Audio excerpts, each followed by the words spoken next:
So before I talk about Obi Toppin, like and subscribe if you want to. If not, that's fine as well.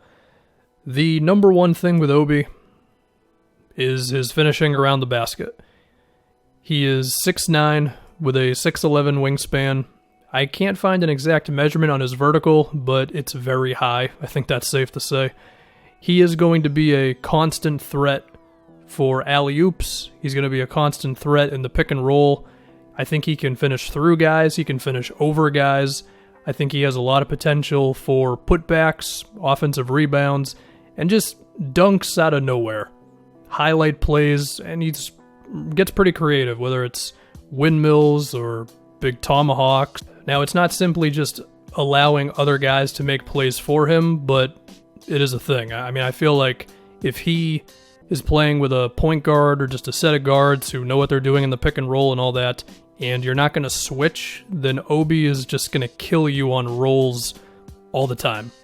If he ends up with a good coach, then I picture him setting a lot of screens on and off the ball. I picture him being in handoff plays to where you're just constantly forcing the defense to have to be like, oh crap, this guy's rolling to the rim, what do we do right now? Do we bring an extra defender? Because if it's just 2-on-2, there's a chance that Obi's just going to jump over who's ever the defender around the basket. I can picture him drawing a lot of contact, getting a good amount of free throw attempts. I think it'll be interesting to see how effective his ball handling is in the NBA. He's done some stuff in college, whether it's attacking in a straight line in the half court, busting out the occasional little spin move when he's trying to post up on somebody. He's done some stuff in transition off the dribble as well. I just want to see if he's going to be as effective in the NBA against bigger, smarter, faster defenders. Because I don't know if he's going to be good enough to put moves together to where he can beat guys of similar size and quickness to him off the dribble. I think he is going to have a chance to power through smaller guys and maybe drive by bigger centers. But when he's defended by a good wing, let's say it's Jason Tatum, is he going to be able to beat Jason Tatum off the dribble? I don't know. Now, to give him a little bit more credit, I think if you leave him open, he can attack off of that. So I don't think it's going to be as easy as just, oh, leave this guy open and he's not going to be able to beat us.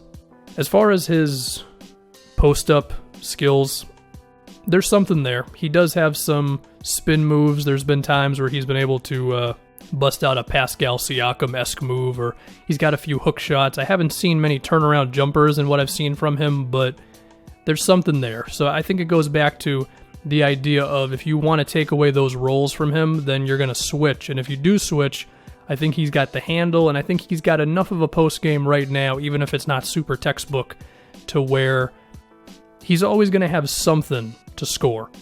He's also a good passer. That's another thing as well. I think you can have him in the post, you can have action moving around him, and he can make some plays. There have been passes that I've seen where he's sitting in the low post, and then there's a shooter open at the top of the key. He throws him a bullet pass right on time. He's busted out some bounce passes on the short roll, that sort of thing. I think he can be relied upon to see the open shooter in the corner if the defense is going to bring that extra guy when Obi's rolling to the rim. Now we can get to his shooting. You know, his three in his second year, last year of college, 39% on 2.5 a game. Not a lot. If you look at his form, it seems like it's something he can build on. In the three-pointers that I've been able to find from him, there's not a lot of hesitance. I do feel like he's confident enough from outside, even if he's not taking a bunch of them. To talk about Obi's shot chart, it mainly has just been threes and stuff around the basket. He's not taking too many mid-rangers. So if the shooting's going to be a thing, and I think there's reason to believe it can be, then you're looking at a guy who can roll, he can pop, he can beat switches, and he can make a pass to a shooter, cutter, that sort of thing. And he, of course, is always going to be a constant lob threat, and he can grab offensive rebounds. Again, there's a lot of reason to believe Obi Toppin can put up some points in the NBA from day one. Now, you'll notice I haven't talked about defense, and there's a reason for that, because it deserves its own section when it comes to Obi. He's got a lot to work on. His defensive awareness, his lateral quickness, not biting on pump fakes, not going for dumb steals, closing out better, recognizing rotations. I mean, just basically everything he's got to work on.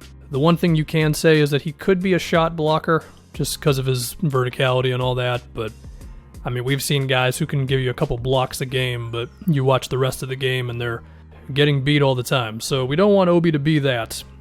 As far as hoping if he can be a good defensive player one day, it might just depend on where he ends up. I've seen some mock drafts having him go to the Knicks. Would Thibodeau be good or bad for him?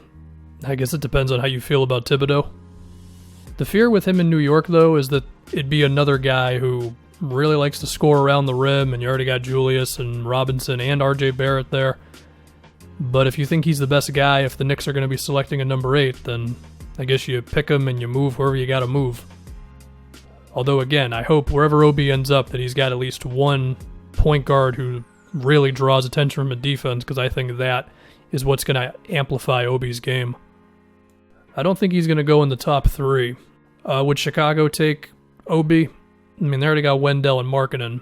Maybe you think Obi can play small forward. He would give them some passing, which they of course need.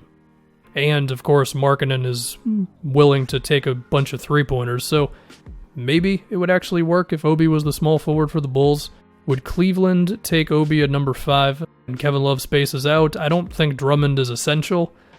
One thing to think about is, does Obi need to play with a spacing center? I mean, I think he's good enough to where he could figure it out, even if the paint wasn't wide open all the time, but would you be maximizing his skill set? Of course, you have to think about Obi's defense when you're projecting him for whatever team as well. I mean, Chicago was a good defensive team last year. Maybe there's a chance that if Obi is out there with Wendell and if Chris Dunn is getting a good amount of minutes, which is a little tough. I mean, he's a restricted free agent. You could argue Kobe White needs to play more than him. It's a little awkward.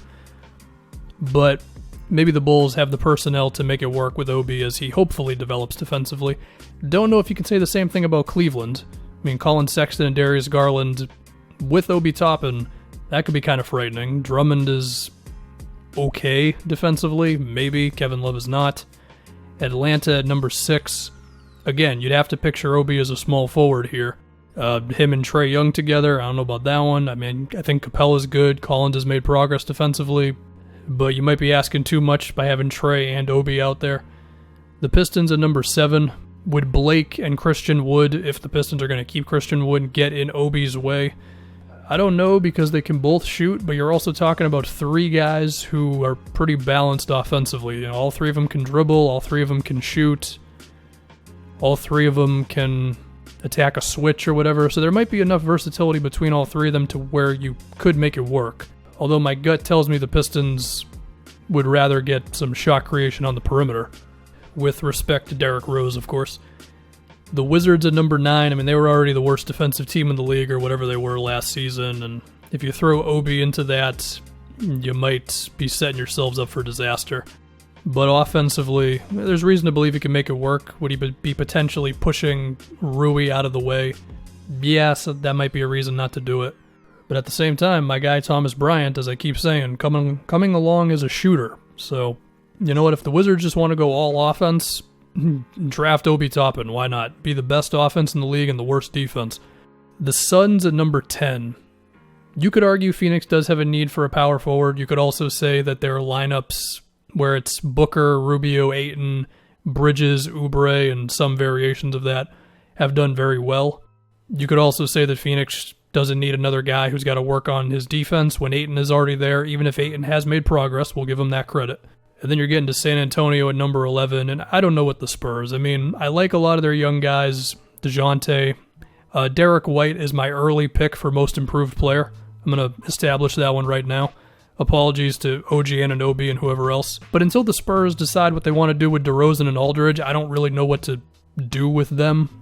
But Obi in San Antonio could be cool. Although I'm sure watching Obi play defense at times would make Popovich reminisce on the good days.